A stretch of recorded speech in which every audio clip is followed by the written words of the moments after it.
Leadership, leadership, leadership. Here at the Empowerment Zone, we recognize the importance of leadership in social impact. Leaders are at the forefront of change. They influence individuals and they influence the organizations they lead to create the change we want to see in our communities and world. In my work in empowering nonprofits and companies to make their unique social impact in their communities, I stress the importance of leadership. And today I have decided to republish my conversation with Richard Martinez from the Empowerment Zone archives. Richard discusses the valuable communication skills that leaders must develop in order to institute change.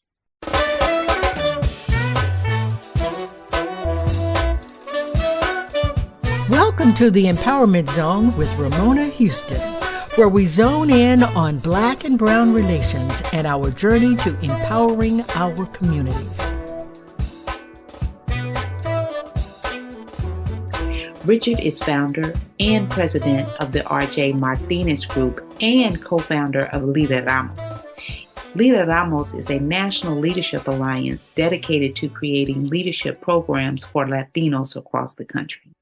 Enjoy our conversation and see show notes for more information about Richard. As always, please subscribe to the Empowerment Zone podcast and give us a rating on Apple Podcasts. I appreciate your continued support because you are the ones that ensure that we continue our journey in empowerment and impact.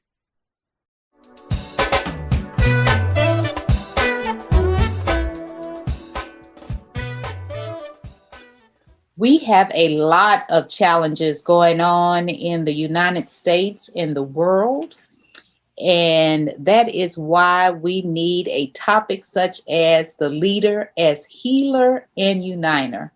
And that's why I am so excited to have Richard J. Martinez as our guest for today. He's going to tell us all about the importance of leadership in bringing people together and healing our nation and world. Richard Martinez has over 40 years of experience in the field of housing, human relations, and civil rights. He is an accomplished facilitator, trainer, and distinguished organizational development practitioner. He is president of RJ Martinez Group, a consulting firm that specializes in change management, capacity building, leadership development, and housing and economic development. He is co-founder of Lideramos, a national leadership alliance dedicated to creating Latino leadership programs across the country. Richard also assists the Latino Policy Forum in Chicago with the Multicultural Leadership Academy, designed to promote Black-Brown communication and collaboration. Welcome, Richard. Ramona, thank you for inviting me. It's a pleasure to be here with you today. I am really happy to have you as a guest today. This is a topic that we really need to explore as a country. As you know, we have a new president. And he's just a few weeks in office. This is the beginning of his second full week in office. And one of the things that he promoted is that he would be a uniter of this country.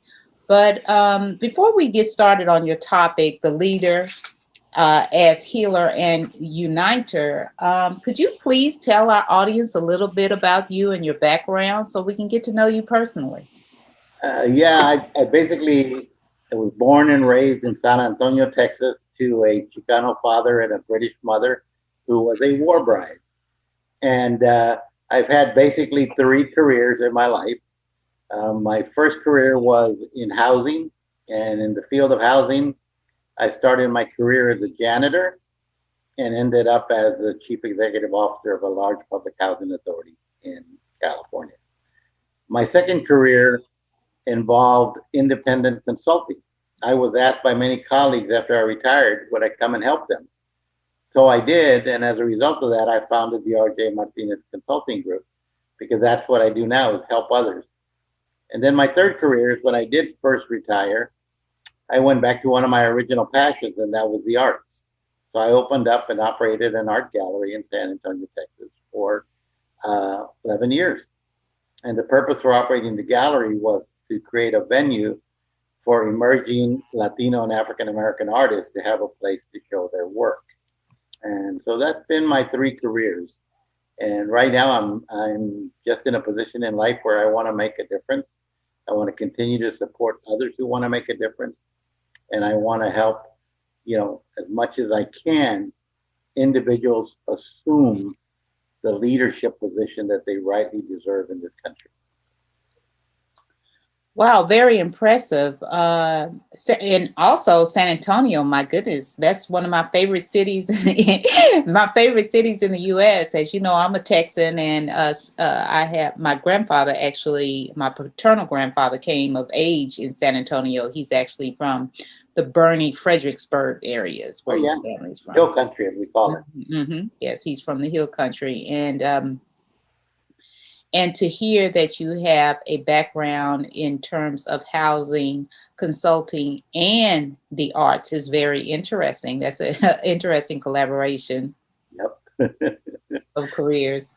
Yeah, so let's move on to your topic, the leader as healer and uniter. What is your perspective about leadership and leadership development? Yeah, well, I'd like to go back to something you said early on when you talked about the fact that we have a new administration and that the president-elect, or the president now, is committed to unifying the country. But he also said something else. He said he's committed to uniting the country, but he's also just as equally committed to ending systemic racism. And in my perspective, the two are inseparable. You can't just talk about unity without talking about systemic racism. And leadership has the challenge of trying to figure out how to bring the two together in a way that makes sense for people to want to unlearn and undo the messages that they've been bombarded with for the last 4 years. Now that becomes a challenge, Richard, because you said unlearn and undo. Right. Everybody doesn't want to do that. Don't you have to be a willing participant in that process? Our president and his administration could do all they want to do in terms of ending structural racism, but don't you need people to want to come along and to decide that they want to change the way they think and the way they act? Yeah, I couldn't agree more. But the way I look at it, and one of my favorite poets is Langston Hughes, because he keeps everything, he breaks it down to a point where it's a very simple message to understand. So let me just try to simplify it here. One, it's not a matter of me wanting you undo, because that's a personal choice. I cannot control you, what you think, or what your behavior will be. I mean, I learned that a long time ago. You can't help somebody that doesn't want your help.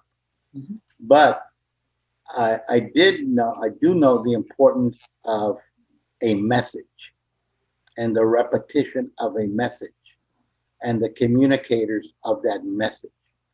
For example, believe it or not, I used to smoke 3 packs of cigarettes a day.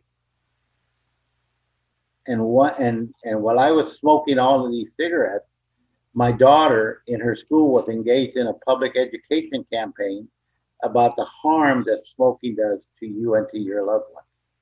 And so when I would come home from work, she would be waiting for me. And she would reach into my pocket, take my cigarettes and crush them in front of me and dare her to say something. So what that taught me is that I didn't want to give up smoking. No way, hell. I'm like the people on the alt-right, hey, this is the way I think, this is the way I am. You ain't going to change me. But the constant reinforcement of a positive message ultimately worked with me. So I'm thinking in terms of leadership, what we need is more people at the vanguard of new messages, of crafting new messages, and having the courage and the consistency to repeat them in every arena in which they find themselves. And so, to me, leadership is creating a message that helps people understand what systemic racism is, how it's led us to this great divide, how it's a harmful process. And the last thing we want to do is harm ourselves. I mean, the law of self-preservation is very strong. So I see leadership as the leadership challenge being one of, how do we add value to mainstream leadership theory by talking about a new message? That's kind of where I'm at with this, Ramona. Yeah, I think that's so important, communication and messaging. And one of the things that you stated was very interesting about repetition of that message. To change the mindset, you have to keep repeating and repeating.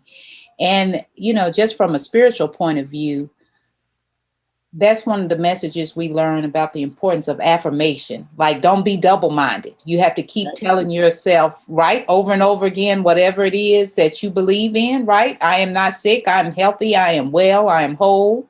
And you keep repeating that until you believe it, and speak things as though they were. And so I think that a lot of us become challenged because we think it's a one-time process when it's not. Communication is a process of educating over and over and over and explaining the value in order that people will want to participate in whatever that change is. Right. And it all begins, like you said, with the power of you. It's that internal dialogue you have with yourself, because the person you talk to the most in your life is yourself. Mm-hmm. If you really stop and think about it, it's this internal dialogue that's going on. So if you can incorporate into this dialogue a message that you want to communicate to others as a leader, then it becomes embodied in you, and it becomes a natural part of who you are. And that's how you're able to repeat the message with conviction and passion, because it's you. It's become a part of you.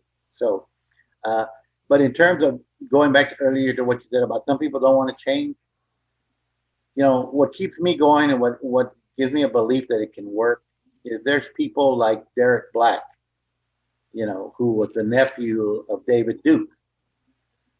And he wrote the book, and he said, hey, all this stuff, I'm not there anymore. I had a transformation. Everything that I was taught, just when I talked earlier about being bombarded with a relentless torrent of white supremacist messages, it's hard to break that. But can it be broken? I believe it can. But we have to have many, many, many, many, many people in all our areas of life communicating the same message. That's what I mean by leaders who heal and unite. You make a great point there to say that it doesn't just take one person. We need many, many people communicating a certain message of healing, of uniting, of anti-racism, in order to make the most significant impact that we can.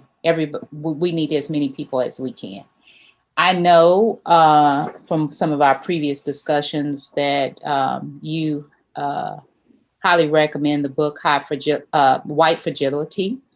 I am reading that now. I'm in the final chapters. And one of the themes that comes up in her book is the difficulty of talking about racism, and how many white people in particular shut down when you want to talk about racism. So for those of us who are leaders in our communities and want to be a part of the change and the transformational process of our country and world, what type of strategies would you recommend in terms of facilitating messaging and communication to people who may not always want to receive the message that you're providing them? Two things. One, I learned a long time ago that there's a very fine line between sharing and imposing. Mhm. Okay. If I go in there with the mindset that I'm going to make you believe what I believe, it's design failure. And I never believed and still do not believe in designed failure or exercises in futility. So I know from experience that if I try to impose my belief or my dogma on you, the reaction is going to be one of, get away, man. Who the hell are you to tell me what to do? You know? So I'm very cautious about how I frame and tone what I'm trying to say. You know, you are the gatekeeper of your own learning. If you choose to listen and absorb and internalize and process what you're hearing from me because I am voluntarily sharing it with you, and if it takes hold, you know, it's like a garden. If it takes hold, just like it did with Derek Black, he internalized it and said, well, you know what? You may be right. But if I impose it on you, if I draw a line in the sand and say, you know, as we begin our discourse, where do you stand? That's why we can't engage in discourse. And I mean, so that's the strategy is, first of all, don't try to impose anything on anybody. Be willing to share whatever you feel or believe. And if they don't accept that, that's fine. That's fine. You can't go in there and make them.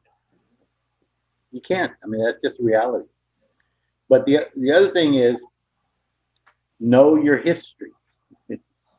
Know your history. Know history. You know, in the Multicultural Leadership Academy and in a book by Juana Borda called Salsa, Soul, and Spirit, we talk about Sankofa, this mythical bird. And if you had an image of it, imagine a bird walking forward, but with its neck looking back. So every time that we move forward, we have to be cognizant of what's in the past and how to build on it. So we have to understand systemic racism. You know, as leaders, the challenge is, how do we communicate that? And for example, I tell people that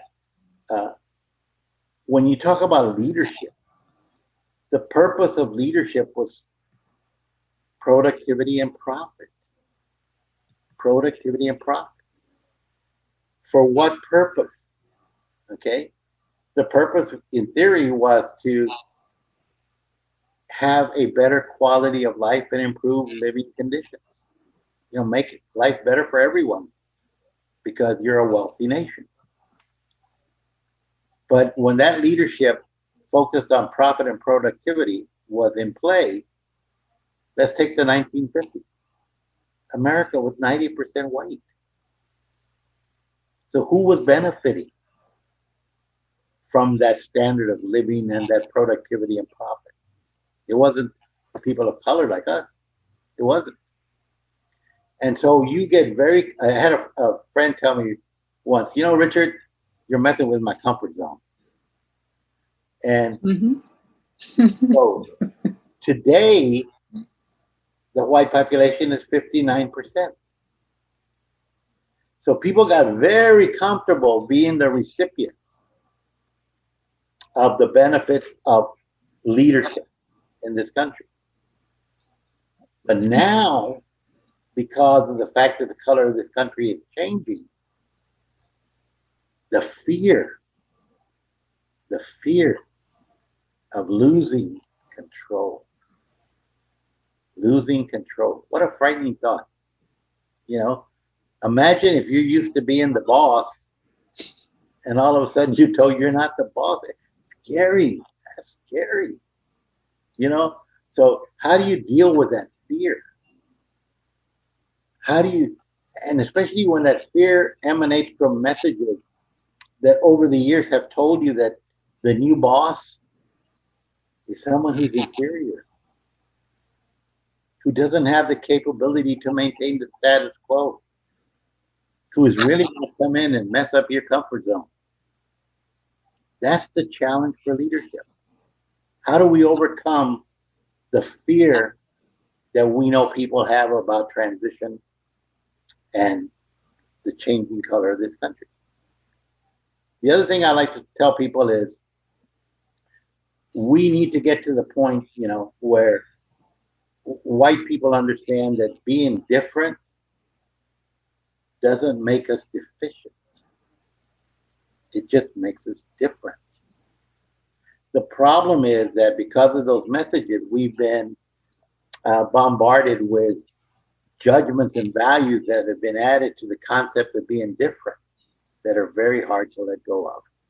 So don't try to impose, know your history, and be willing to have the courage to withstand the onslaught that defensive behavior produces when you share things that people don't want to hear.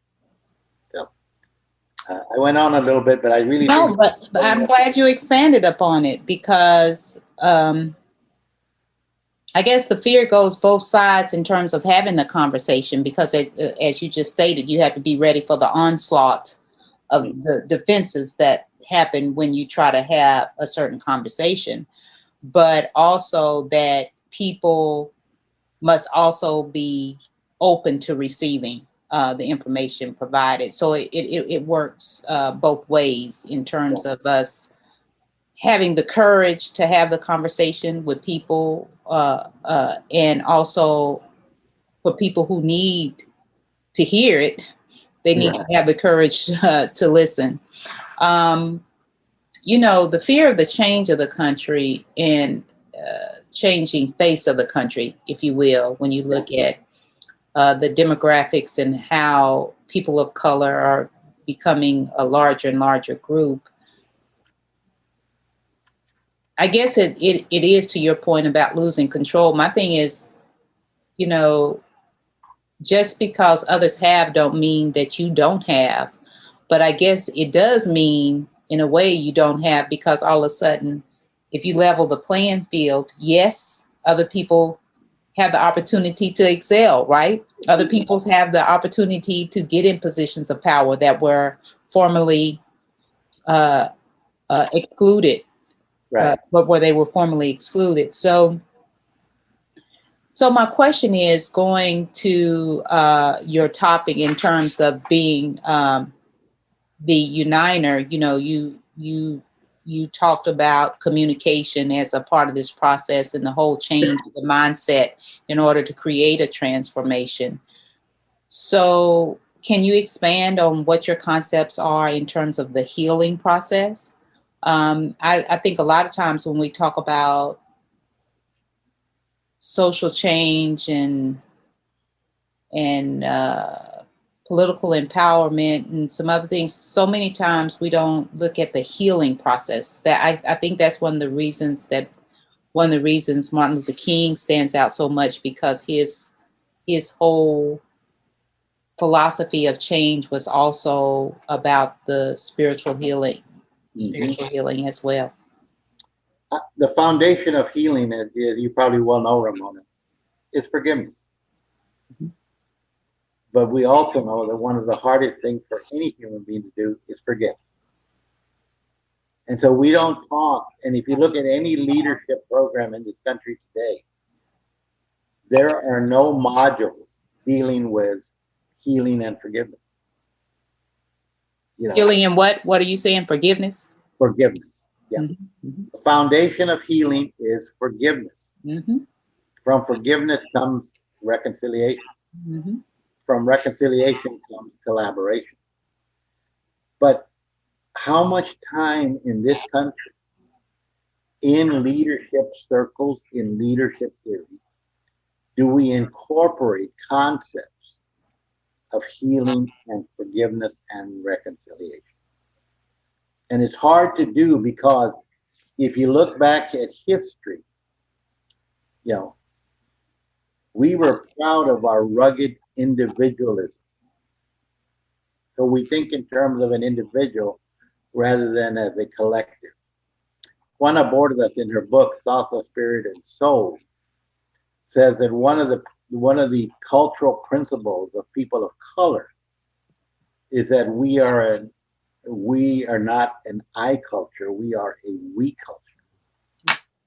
But if you are thinking about just yourself as a rugged individual, and that's the way you've been programmed, it's hard to embrace a concept that takes you from I to we, because then you're actually being asked to give up a little bit of yourself, to change your identity, so to speak. And so, in your own way, you feel like you're going to get harmed, because the hardest thing to do is to share that power and that privilege that you've held for so long with someone else, especially when you have not even had any conversation on healing and forgiveness. So, I mean, that's the foundation is forgiveness. We just need to incorporate it into curriculums and leadership programming throughout this country and begin that dialogue. Otherwise, it's not going to happen. I like this 3-point process of healing, forgiveness, and reconciliation. But to me, I think it needs one more factor, and I don't know what term to use, but if you look at the people who've been exploited, suppressed, segregated, what have you, just taken advantage of, and you say that's people of color, then I see the term forgiveness applying more to them, right? To that population who've been wronged, right? But what is the term you would give the population that is actually inflicting whatever damage is on those communities? It seems like they should have to go through a process too, and I'm not sure what that word is. And I know we're talking in general terms, just for our audience. This is just talking about white America. Yes. So white America? The first step in forgiveness for that segment of the population, and it's very hard to do. You got to forgive yourself for being blind to what is happening.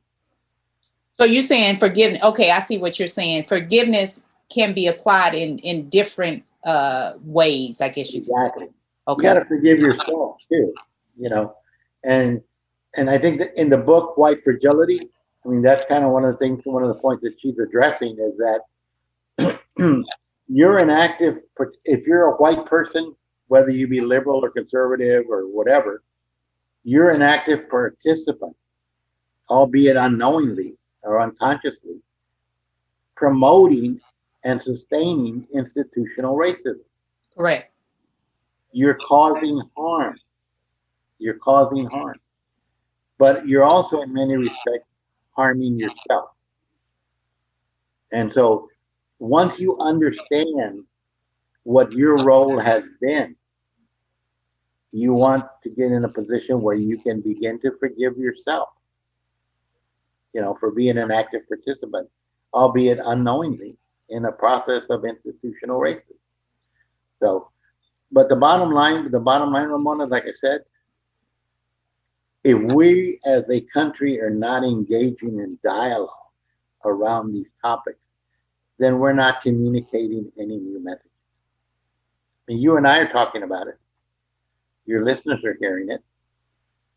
But in the scheme of things, corporate leaders, nonprofit leaders, military leaders, community leaders, and everybody in a leadership position should be at the vanguard of initiating these kind of conversations and building it into their leadership development programs. That's all I'm saying. That's a good point. And so in our final words, what recommendations, strategies, steps would you present to leaders, whether they're leaders, like you said, in the corporate sector, whether they're leaders in politics and government, or whether they're community leaders or just leaders in their homes? What recommendations would you provide for them to be healers and uniters in their environments? I would simply tell them that we are all, for the most part, products of mainstream mainstream leadership theory. And that leadership theory was developed in a different time, in a different era for different people. As leaders, we are saying now that there are cultural values and cultural beliefs and cultural principles that people of color have through life experience that add value and enhance mainstream leadership theory. Open yourself up to trying to, expand your leadership knowledge rather than to rest solely on the mainstream leadership theories you've been taught over the past. So that's what it's really all about, is understanding that people of color enhance value to mainstream leadership theory. If you're willing to do that as a leader, then you're going to expand your leadership effectiveness. And so that would be my strategy, is incorporate that into all leadership programs.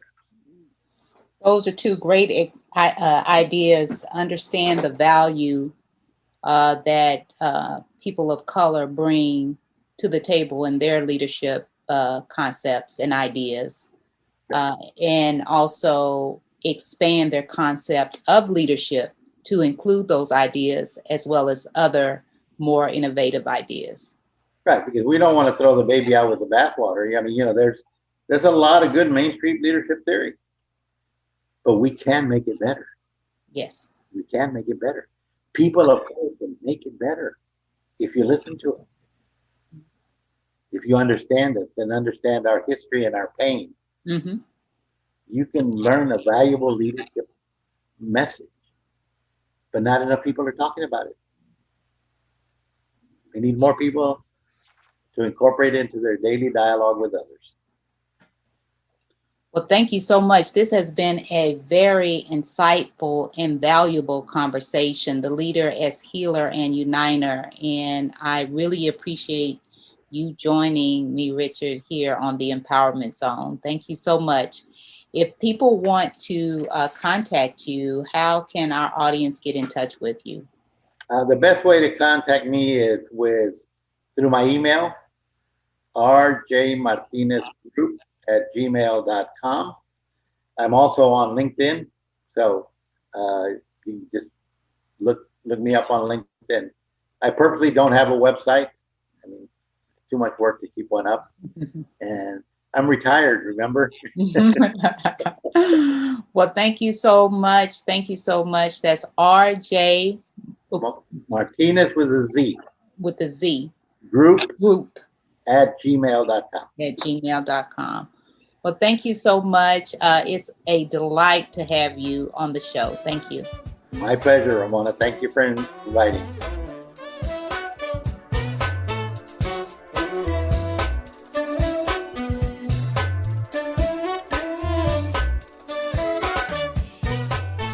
A special thank you to the incredible team of the Empowerment Zone.